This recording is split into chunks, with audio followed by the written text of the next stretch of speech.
apparently her battery died on the trip here, but she's home. Well, she came home with a dead battery. So now we gotta figure out how to get this working. Hey guys, Lucky Jack Racing back. You've been listening to Mom narrate for the last little bit. So, the transporter dropped it off and told me that the battery was dead. So we got jumper cables and a truck coming over so we can jump this thing and hopefully get it into the shop. I'd really like that today, because if not, I'm gonna have to like dry tow it or something. I don't want to mess around with that. So, jumpers. Actually, I think it's running better than it was. Absolutely.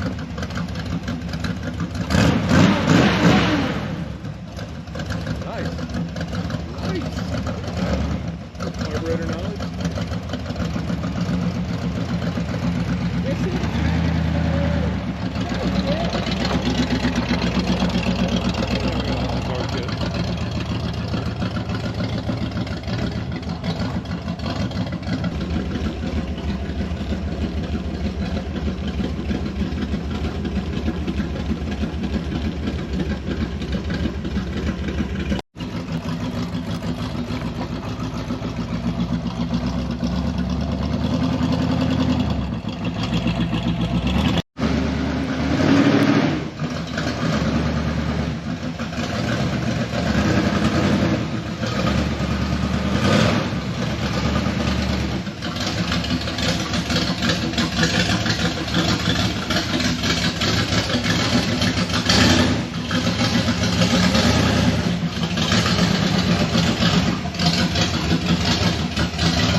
Okay, so our special little thing for my 1966 Biscayne,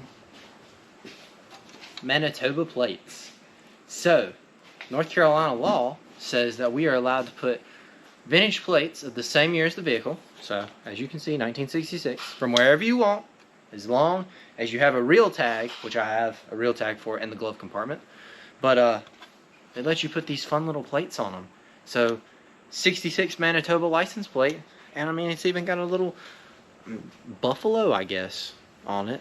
They're kind of strange compared to United States license plates, because, you know, it's like the little letter and then the numbers. But I'm going to throw these, I got this one for the front, numbers go on the back.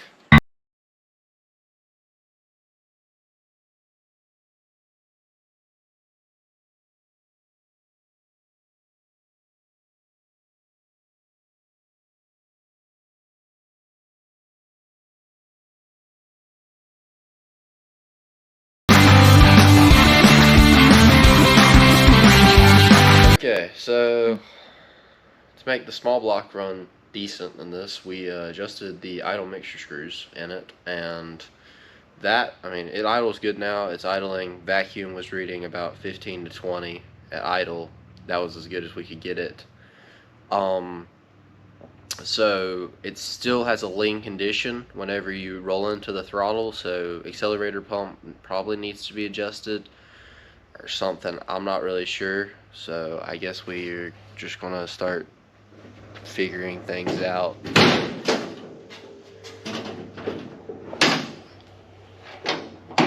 In all its small block glory.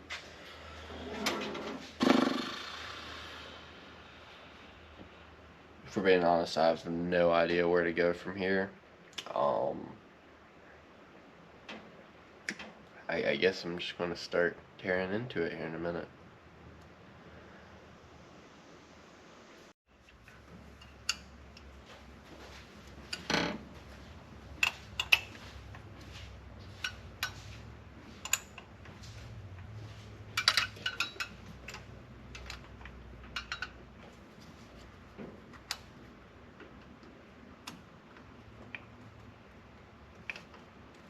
Still needs a little bit more.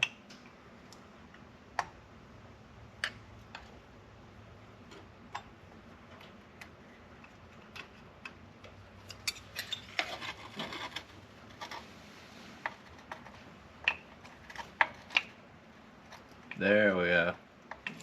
Just a little bit more tightening and that arm should go down and be perfect.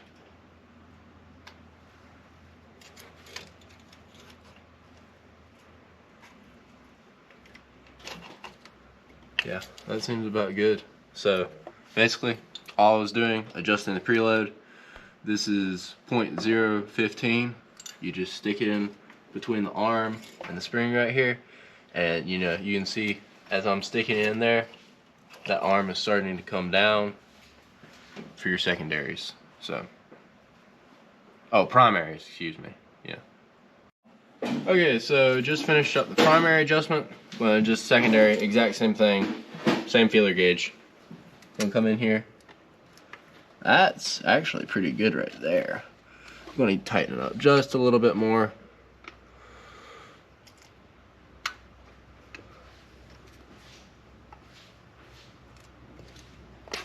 There we go. Oh, that did? Yep. Just a slight little bit. There we go. Good. So, we're gonna start testing. Okay, so, let me close the door. Quick driving lesson. Mom's never driven this or even started it, so this should be fun. Or sat in it. Or sat in it, yeah, that's true. How is it, honey? You've heard it from her. Okay, so that's the ignition key. Okay, don't start it yet. Don't put your foot on the brake. Give it 2 taps, 2 pumps. 1, 2, there we go. And now start it. Alright, now tap it again.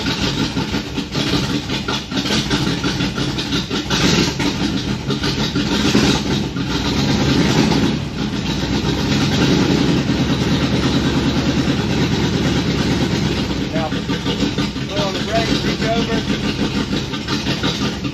pull up, I'm going to stall it, and then bring it back. And then, yep, there you go.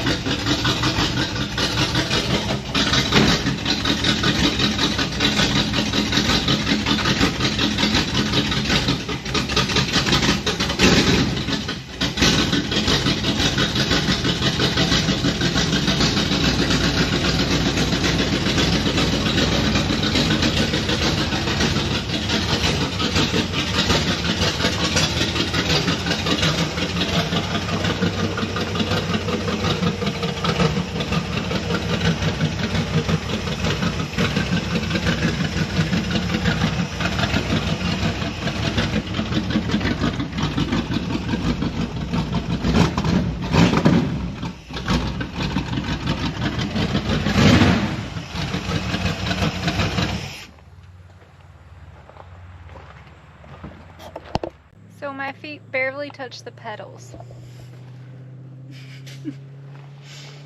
We're gonna have to work on this seat.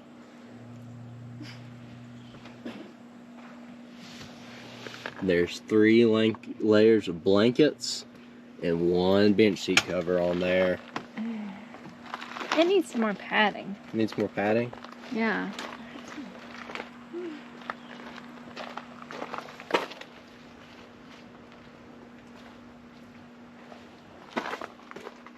Window regulators in the back seat. I just haven't had time to install it. Maybe that'll be what I do this week. Okay, so I haven't even messed with the accelerator pump. So right now, as you saw earlier, I did the preload on the springs, and I'm now doing a jet change. Well, no, not jet. Squirter change. Excuse me. It had 31s in it, and now I'm putting 35s in it. I'm gonna see how that works. Basically, all it's doing though is whenever you give it just like a quick rev, it's bogging. So you know, more fuel because it's at a lean condition, which hence the bog. So I'm gonna finish putting the primary in real quick, and then we'll fire this back up, do a little bit more testing, and see if I don't need to put my 37s in it. So.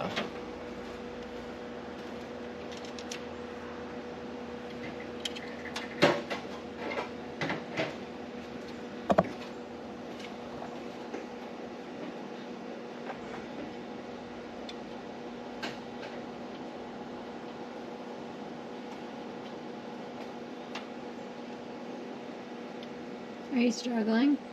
Yeah. I got this out pretty quick earlier. Now I'm struggling to put it back in. Okay, there we are.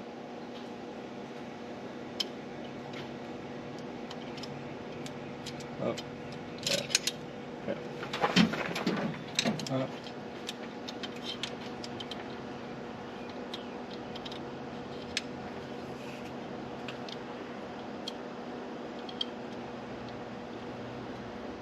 Do you have my little hands in there? No, it's not crap. No. Okay, so redid the shooters or squirters, depends, you know, potato. That is going to be our final carb adjustment for right now, and we're going to see if this works. So it had 31s in it. These are 35s. And if the 35s don't work, I got a set of 37s, but if it needs something bigger than that, I don't have that. But I don't think a small block's going to need like some crazy number, you know. So I think the 35 should be good for now. And that's going to be kind of where I'm starting from here again. So, fun stuff. Okay. Lit up. Oh, you did. Ready?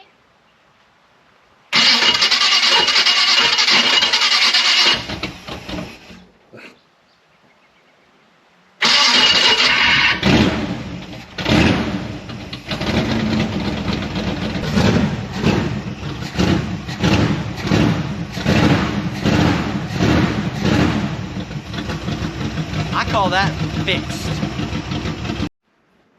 Okay. So we were getting ready to go take it for a test drive, and, you know, it was going to be really cool. And we decided, you know, really quickly to check the timing, and we shut it off for 1 second. Came back to fire it back up. Starter, no more. It's just grinding now. So I'm going to have to replace the starter. That's not getting done in this video because I don't have one. And, well, make sure that you like and subscribe to see more content with this wonderful vehicle right here. Love this thing. But, yeah, fancy license plate. But, just needs a little bit of tuning and tweaking. And, I think it still needs a little bit of timing adjustments made to it. But, my carb adjustments made it run great. For the most part. So stay tuned as we continue to work on this, and I have a really big surprise for it coming up.